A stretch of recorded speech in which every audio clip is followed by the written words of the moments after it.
नमस्कार प्यारे साथियों, हिंदी साहित्य के अंतर्गत आज इस क्लास में लगभग 50 ऑब्जेक्टिव क्वेश्चन का कवर करेंगे। आने वाले सभी परीक्षाओं को ध्यान में रखते हुए टीजीटी, पीजीटी, नेट, जीआरएफ इन सभी परीक्षाओं के लिए यहाँ से बहुत ही महत्वपूर्ण क्वेश्चन बनने वाली है, इसलिए आप सभी लोग अंत तक पढ़ेंगे। नए हैं तो सब्सक्राइब कर लें। फर्स्ट क्वेश्चन है, आचार्य रामचंद्र शुक्ल के अनुसार कबीर ने अपने साखियों में शुद्धकड़ी भाषा का प्रयोग किया है। शुद्धकड़ी से उनका क्या अभिप्राय है? ब्रज भाषा मिश्रित पूर्वी बोली, बी है ब्रज भाषा मिश्रित खड़ी बोली, सी राजस्थानी पंजाबी मिली खड़ी बोली, डी है 5 भाषाओं से मिश्रित बोली। अर्थात शुद्धकड़ी भाषा किन भाषाओं से मिक्स होकर के बना है, ये आपसे क्वेश्चन कह रहा है। बहुत अच्छा क्वेश्चन है और आप देने का प्रयास जरूर करेंगे। यदि दे लेते हैं तो भी आपके लिए अच्छी बात है। यह राजस्थानी पंजाबी मिली खड़ी बोली से बोला गया है और उसी भाषा को शुद्धकड़ी नाम दिया गया। ठीक है, तो इसमें दो, राजस्थानी और पंजाबी को मिली खड़ी बोली को शुद्धकड़ी कहा गया है। सुंदर दास नाम करके थे, उसने कबीर पच मेली खिचड़ी कहा है कबीर की वाणियों को। ठीक है, और रामचंद्र शुक्ल ने यहाँ पे क्या बोले थे? शुद्धकड़ी भाषा कहे हैं कबीर की साखियों को। और हजारी प्रसाद द्विवेदी जी कहते हैं वाणी का डिटेक्टर कह करके कबीरदास को संबोधित किए हैं। और बचन सिंह क्या कहे हैं? तो संत भाषा कहे हैं। ठीक है, किनका? तो कबीरदास की भाषाओं को। तो ये 4 पॉइंट यहाँ से आप नोट कर लेंगे। फर्स्ट है, श्याम सुंदर दास के द्वारा पचमेली खिचड़ी कहा जाता है कबीर के वाणियों को, और रामचंद्र शुक्ल को शुद्धकड़ी बोले हैं। और थर्ड है, आचार्य हजारी प्रसाद द्विवेदी ने वाणी का डिटेक्टर कहते हैं, बचन सिंह कहते हैं संत भाषा कह करके संबोधित किए हैं। तो ये सब तथ्यों को आप चीज़ों को ध्यान रखेंगे। सेकेंड है, हजारी प्रसाद द्विवेदी के किस उपन्यास का रैक्सेन आख्यान भी कहा गया है? बाण भट्ट की आत्मकथा, चंद्रोदय लेख, पुनर्वा, डी है अनामत दास का पोथा।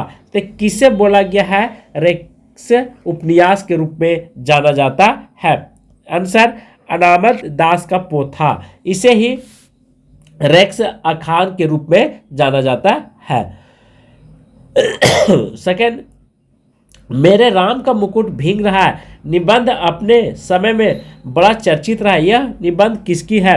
प्रताप नारायण मिश्र, विद्यानिवास मिश्र, कुबेर नाथ राय, हजारी प्रसाद द्विवेदी जी। आंसर विद्यानिवास मिश्र का है। मेरे राम का मुकुट भींग रहा है, यह बहुत विख्यात निबंध है, यह जाकर के पढ़ना चाहिए। क्योंकि मेरे राम के उसके बाद विद्यानिवास ये जो है ये ललित निबंधकार के रूप में जाने जाते हैं। किस रूप में? ललित निबंधकार के रूप में जाने जाते हैं, ये भी आप ख्याल रखेंगे।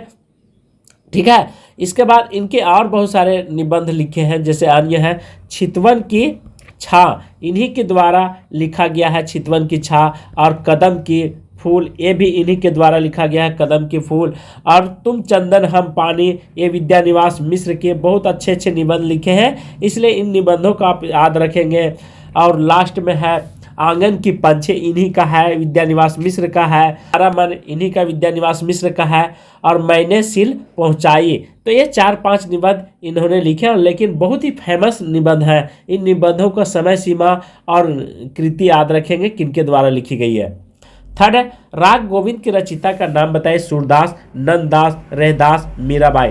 तो राग गोविंद किनके द्वारा लिखी गई है? ये बहुत अच्छी क्वेश्चन है, आप इसे जरूर जवाब देंगे। आंसर मीराबाई के द्वारा लिखा गया, जिन्होंने कृष्ण भक्ति में, ठीक है, अपनी जान दे दिए कृष्ण को पाने के लिए, वो मीरा है। तो राग गोविंद मीरा ने लिखे हैं। इनकी अन्य प्रसिद्ध रचनाएं भी हैं, जैसे नरसिंह जी की मायरा, इन्हीं के द्वारा लिखा गया है। नरसिंह जी की मायरा मीराबाई के द्वारा।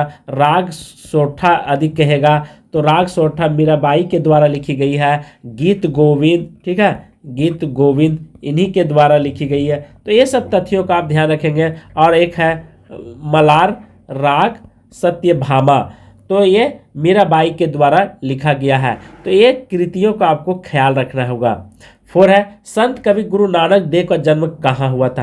अमृतसर, तंडवाली, सी है नादे, डी है नानक का नाम है। तो संत कवि गुरु के जन्म कहाँ हुआ था? तलवंडी में हुआ था, ये भी ध्यान रखेंगे। संत गुरु के नाम से जाने जाते थे और बहुत ही विख्यात कवि हैं। और बहुत सारे संत कवि हैं, जैसे रैदास का नाम, ये भी संत कवि के रूप में जाने जाते हैं। नानक हो गए, ये संत कवि हैं। दास, ठीक है, ये मलुक दास, ये भी संत कवि के अंतर्गत आते हैं। ये प्रमुख जो थे ये निर्गुण कवि काव्य धारा से ताल्लुक रखते हैं। और भक्ति धारा के दूसरी काव्य धारा इसे प्रेमाश्री के नाम से भी जाना जाता है। तो ये सब चीज़ों का आप ध्यान रखेंगे। और दादू भी इसी पंक्ति में आते हैं, ठीक है, संत कवि के रूप में। और कबीर भी, ये सब क्या है? संत कवि। इन्होंने न मूर्ति पूजा पर विश्वास किए, न मंदिर न मस्जिद में, केवल ये उस स्वरूप को देखना चाहते थे जो अदृश्य है, उसी स्वरूप को ये सब मानते थे। 5 है, ज्ञान मार्गी शाखा के कवि को किस नाम से पुकारा जाता था? सिद्ध कवि, नाथ कवि, गुरु भक्त कवि है, और डी है संत कवि के रूप में। तो बहुत अच्छा क्वेश्चन है, आप इसे जरूर जवाब देंगे। क्वेश्चन कहता है ज्ञान मार्गी शाखा को किस नाम से जाना जाता है? तो ज्ञान मार्गी शाखा के कवि को किस नाम से जाने जाते हैं? आंसर संत कवि के रूप में जाने जाते हैं। 7 है, अंगद पेज की रचना किसने की है? नाभादास, धरणीदास, ईश्वरदास, मलुकदास। तो अंगद पेज किनकी रचना है? यह ईश्वरदास की रचना है। इनकी अन्य रचना है सत्यवर्ती, ठीक है, सत्यवर्ती कथा भी इन्हीं की रचना है, ईश्वरदास की, बहुत विख्यात है, इसलिए आप इसे ध्यान रखेंगे। 7 है, बेरवे नायिका भेद किसकी रचना? कृपाराम, रहीम, तुलसीदास, केशवदास। बेरवे नायिका किनका है? तो यह रहीम दास की है। 8 है, ये हिंदी के प्रधान आचार्य में माने जाते हैं और इनका भाषा भूषण अलंकार ग्रंथ एक बहुत ही प्रचलित पाठ ग्रंथ रहा है।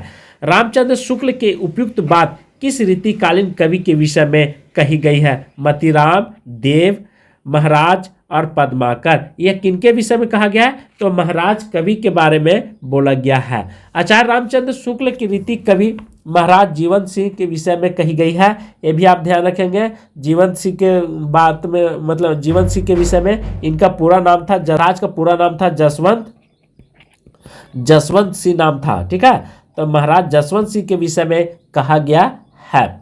और ये कहाँ के थे? तो मरवाड़ा के रहने वाले नरेश के, ठीक है, गजराज सिंह के द्वितीय पुत्र थे। कौन थे? गजराज सिंह के द्वितीय पुत्र थे, जो भाषा भूषण ग्रंथ अलंकारों का पाठ ग्रंथ लिखे थे। तो ये सब चीज़ आप ध्यान रखेंगे। दरिदा लेखन को किसका स्रोत मानते हैं? दर्शन का, ज्ञान का, भावों का, तमाम सांस्कृतिक कर्म का। आंसर तमाम सांस्कृतिक कर्म का दरिदा लेखन यहाँ पे मानते हैं। दरिदा एक महान दार्शनिक के रूप में जाने जाते हैं, जिन्होंने यूरोप में इनका गहन प्रभाव था।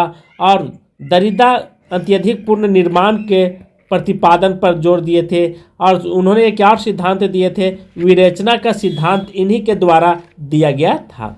ये कहाँ के रहने वाले थे?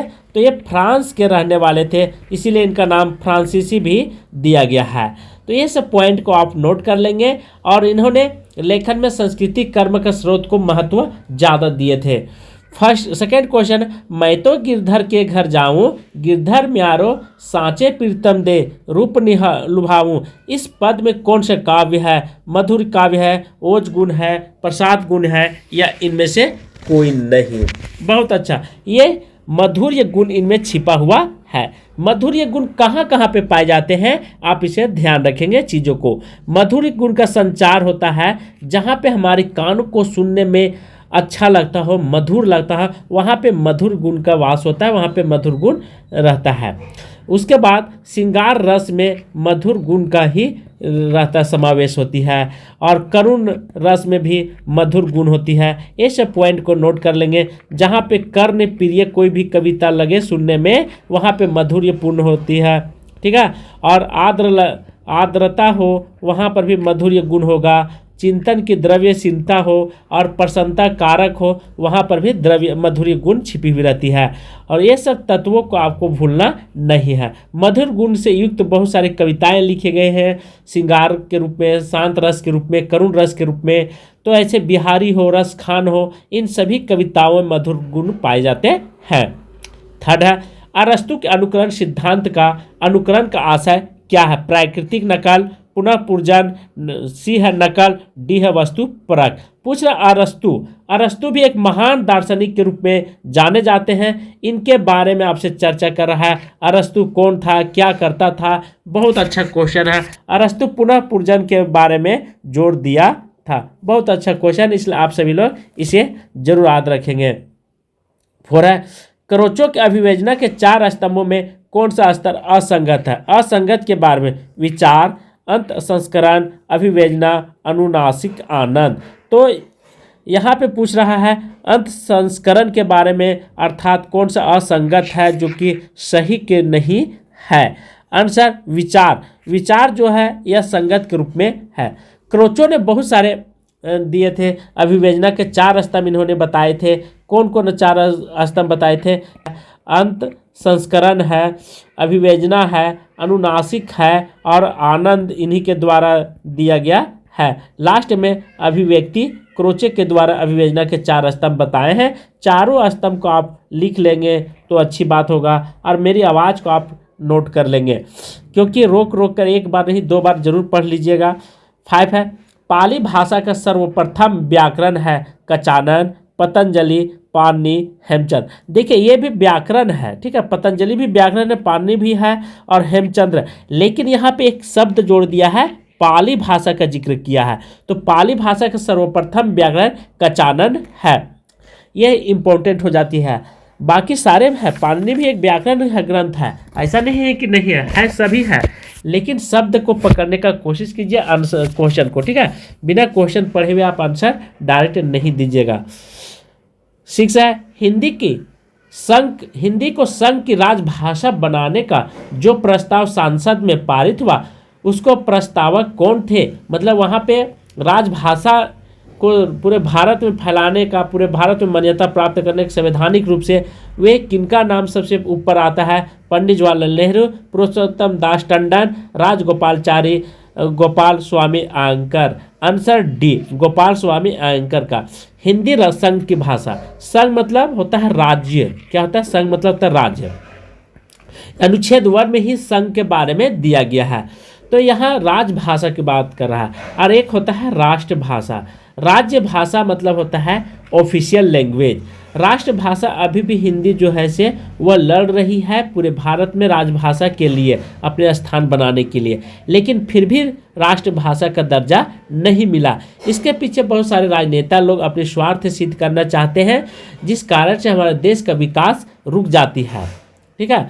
तो इनका महत्व बहुत अच्छा रहा है स्वामी अयंकर का। ऐसा नहीं कि राजगोपालचारी का भूमिका नहीं रहा है, इनका भी रहा, पुरुषोत्तम दास टंडन का भी रहा और पंडित जवाहरलाल नेहरू का भी रहा है, ठीक है, हिंदी का संघ भाषा बनाने में। तो इन सभी विद्वानों का रहा है, लेकिन सबसे पहले, ठीक है, गोपाल स्वामी अयंकर का नाम ऊपर आता है, इसलिए आप इसे जरूर ध्यान रखेंगे।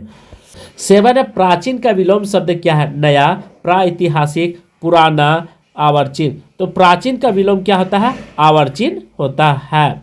यह व्याकरण से लिया हुआ क्वेश्चन है, क्योंकि आज हम मिक्स क्वेश्चन बताने जा रहा हूं, इसलिए आप सभी लोग ध्यान देंगे। 8 है, कौन से वर्ग में ओष्ठ वर्ण है? य रस, बी है च ल द, सी है प ब फ और डी है ट क श। Answer c. मेरा ये बिल्कुल ओष्ठ से उच्चारण होता है, प ब और फ का, इसलिए आप इसे ध्यान रखेंगे। ओष्ठ कहने का अर्थ है प्यारे साथियों कि आप खुद ही देख लीजिए, ठीक है, अपने भाषा में बोल करके देखिए, प फ। तो ओठ का जो निर्माण होता है इस ढंग से होता है, नीचे से और ऊपर से, इसीलिए कहा गया ओष्ठ वर्णन।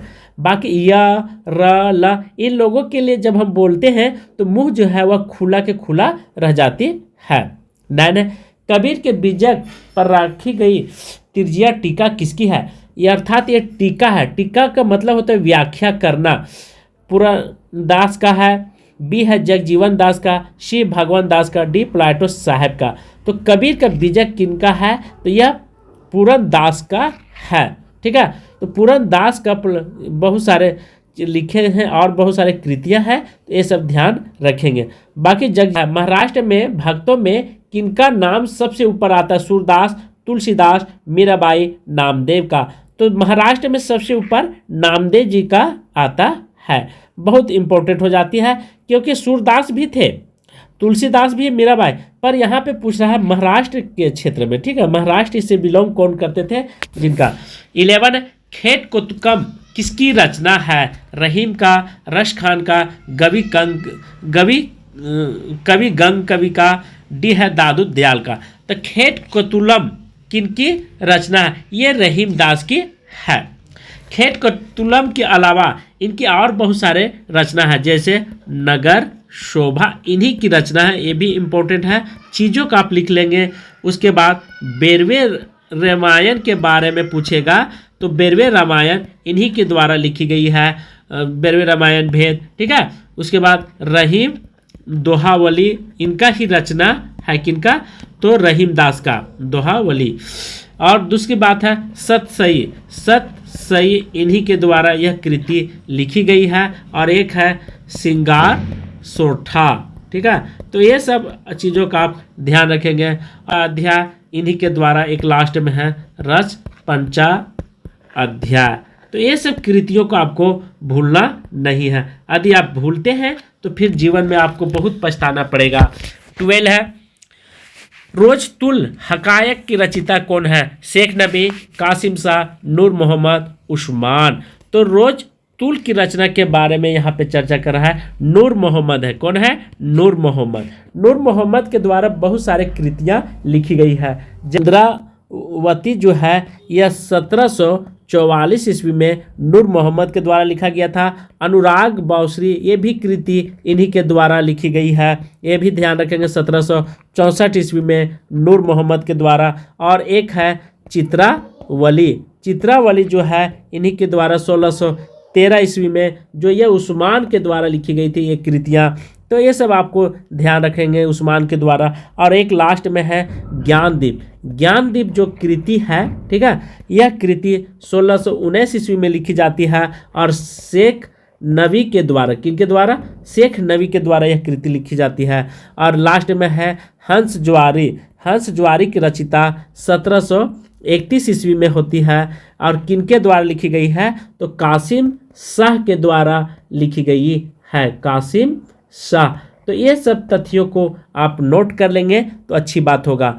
13 है सुरसागर का सबसे मर्मस्पर्शी और वाग्देयपूर्ण अंश है संयोग श्रृंगार वर्णन, बी है बाल वर्णन, सी है प्राकृतिक वर्णन, डी है भ्रमर गीत। आंसर भ्रमर गीत जो है सबसे सुरसागर में मर्म है, बहुत ही अच्छा आपको लगेगी पढ़ने में। जा करके सुरसागर पढ़ें जरूर और अध्ययन करें कि सुरसागर के बारे में क्या लिखा गया, आखिर इतना इस क्वेश्चन को इतने फोकस क्यों किया गया है भ्रमर गीत पर, ये भी आपको ध्यान रखना होगा।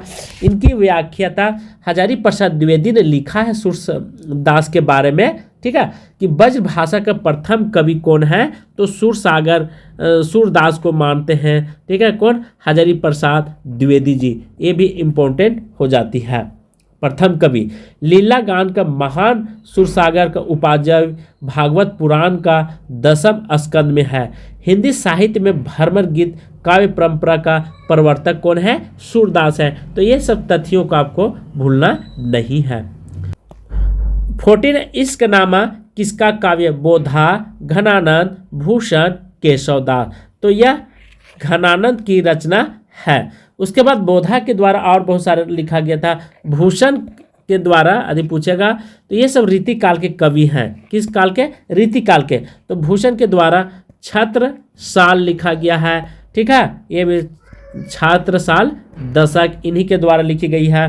और केशव दास इन्हीं के द्वारा ये भी कृति लिखी गई है, पर इनका जो है से रसिक प्रिय, ठीक है, ये इम्पोर्टेंट हो जाती है। रसिक प्रिय इन्हीं के द्वारा लिखी गई है। तो ये सब 3-4 कृतियों का आपको भूलना नहीं है। 15 हिंदी साहित्य इतिहास का 1850 से 1900 ईस्वी के काल को किस नाम से अभिहित करते हैं? द्विवेदी युग, भारतेंदु युग, शुक्ल युग, छायावादी युग। 1850 से 1900 ईस्वी के काल के बारे में चर्चा किया है। तो यह सिंपल सी बात समझ लीजिए कि 1850 में तो भारतेंदु का जन्म हुआ था, इसलिए यह भारतेंदु युग कहलाता है। इसके बाद द्विवेदी युग का समय सीमा यदि आपसे पूछेगा प्यारे साथियों, तो 1900 ईस्वी से 1918 ईस्वी द्विवेदी युग चलता है, और शुक्ल युग जो है और छायावादी युग 1918 से 1936 ईस्वी तक चलती है। इस तरह से हमने पूरे विस्तार से बता दिया हूँ, इसलिए आप इसे नोट कर लेंगे। 16 बालकृष्ण शर्मा नवीन का सर्वप्रथम प्रकाशित काव्य संग्रह है रसीम रेखा, उर्मिला, क्वासी या कुमकुम। तो बाल कृष्ण का सबसे इम्पोर्टेंट है कुमकुम, ठीक है, ये ध्यान रखेंगे, मोस्ट इम्पोर्टेंट हो जाती है। कुमकुम के बारे में आपको ध्यान रखना होगा। 17 है मेरी भव बाधा हरो। यह कविता और लंबी है, लेकिन आपको यहाँ पे थोड़ा सा दिया गया है पकड़ने के लिए, तो इस पंक्ति को मैं पूरा कर देता हूँ। मेरी भव बाधा हरो, राधा नागर सोई, जा तन की झाई परे, श्याम हरित दुत होई। कहने का अर्थ है कि मेरी भव बाधा अर्थात मेरी संसार की बाधा को दूर करो। ये प्रभु श्री राम से, कृष्ण से मांग रहे। राधा जी बोलते हैं राधा नागर सोई होई, मतलब वह राधा, मतलब राधा मतलब नागर मतलब होता है यहाँ पे सुंदर, और नगर वधु मतलब होता है जैसी शोभा वाली, ठीक है, तो ही मेरी सहायता करे। जा तन की झाई पड़े, मतलब जिसके शरीर पर छाया अर्थात छवि पड़े। श्याम हरिदूत होई, तो श्याम मतलब कृष्ण जी कैसे थे? छाया के जैसे थे, श्याम वर्ण के थे, तो इसीलिए राधा कहती है राधा के प्रेम में रंगा हुआ हो। तो ये सब आप ध्यान रखेंगे। तो मैं फिर से बता देता हूँ, हे राधा रानी मेरी संसार की बधाएं हर लो।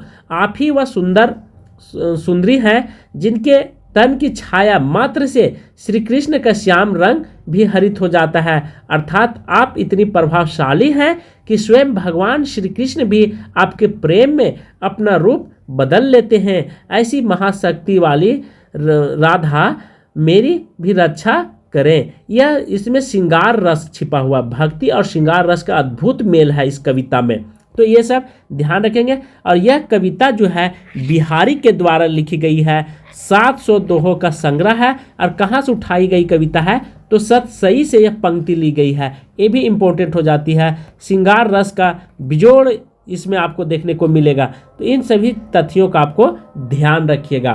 18 राम की शक्ति पूजा की रचना निराला जी ने कब की थी? 1936, 1937, 1938, 1935 में। राम की शक्ति पूजा 1936 ईस्वी में किए थे। दोस्तों राम की शक्ति पूजा में यह एक कविता है, ठीक है, इसमें भगवान श्री राम के बारे में चरित्र चित्रण और रावण के बारे में किया गया है, ये ध्यान रखेंगे। कुछ पंक्तियां आपको मैं बता देता हूं, इसी से रिलेटेड है। हे महाशक्ति दुर्गे माँ तुम्हें नमामि, विजय के लिए वरण किया राम ने, शक्ति का किया अर्चन, किया पूजन, किया हवन। हाय एक फूल कम पड़ गया, एक दोष रह गया, राम का मन कांप उठा, क्या इसी में विजय रुकेगी? तो ये पंक्ति का अर्थात राम रावण के युद्ध करने से पहले देवी दुर्गा की पूजा करते हैं। उन्होंने 108 नील कमल चढ़ाने का संकल्प लिया, लेकिन एक कमल जो है वह शेष रह जाती है। वे सोचते हैं मुझे तो कमल नयन कहाँ गया है, और क्या अपना नेत्र चढ़ा दो? जैसे ही वे अपना नेत्र चढ़ाने की तैयारी करते हैं तो देवी प्रकट होती है, माँ देवी, और देवी उनकी भक्ति और साहस में प्रसन्न हो जाती हैं और उन्हें आशीर्वाद देती हैं विजय भवा का। तो इस तरह से राम की शक्ति पूजा कविता निराला के द्वारा लिखी गई है, बहुत अच्छी कविता है, आप उसे जाकर के जरूर पढ़ेंगे। अजातशत्रु नाटक प्रकाशित कब हुआ था? 1922 ईस्वी, 1926, 1930, 1931 में। तो अजातशत्रु जो नाटक यह लिखी गई है 1922 ईस्वी में कृति लिखी गई है। यहाँ पे ये कृति किनके द्वारा यह नाटक लिखा गया, तो जयशंकर प्रसाद के द्वारा। इनका जन्म 1889 ईस्वी में। लेकिन जयशंकर प्रसाद के द्वारा लिखी गई नाटक आप मंचाधीन नहीं कर सकते हैं, मंच पर नाटक नहीं खेल सकते हैं। इनकी नाटक में बहुत बड़ी खामी पाई गई है। इनके द्वारा सज्जन नाम करके एक नाटक लिखी गई थी। इनका समय सीमा 1910 ईस्वी हो जाती है।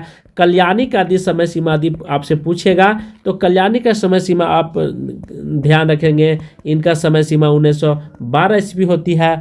और करुणालय इन्हीं के द्वारा लिखा गया है, जिनका समय सीमा 1912 ईस्वी ये भी हो जाता है।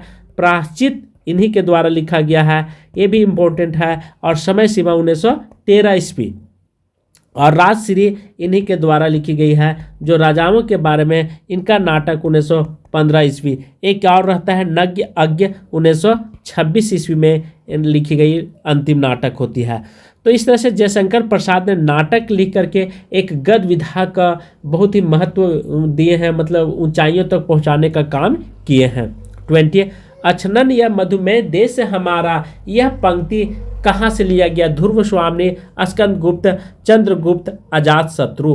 तो अछनन यह मधु देश हमारा, यह पंक्ति चंद्रगुप्त से उठाया गया पंक्ति है। बहुत अच्छा है। यह भी एक नाटक है, और यह नाटक किनका है? तो जयशंकर प्रसाद के द्वारा यह नाटक लिखी गई है। ये भी आप ध्यान रखेंगे, क्योंकि ध्रुव स्वामी, स्कंद गुप्त, अजात शत्रु ये सब जयशंकर प्रसाद के द्वारा ही लिखी गई, पर चंद्रगुप्त में यह पंक्ति दिया हुआ था। यह पंक्ति और आगे लंबी है, तो इसे भी मैं बता देता हूँ।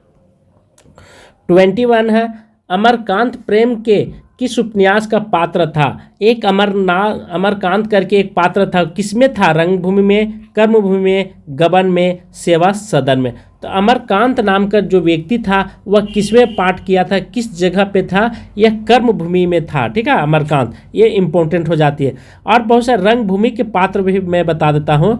जैसे सेवा सदन की यदि बात करेगा तो सेवा सदन में बहुत सारे हैं, जैसे सुमन हैं, ठीक है, इन्हीं के हैं, और गजाधर इन्हीं में थे, और कृष्ण चंद, शांता, ये सब सेवा सदन के पात्र थे।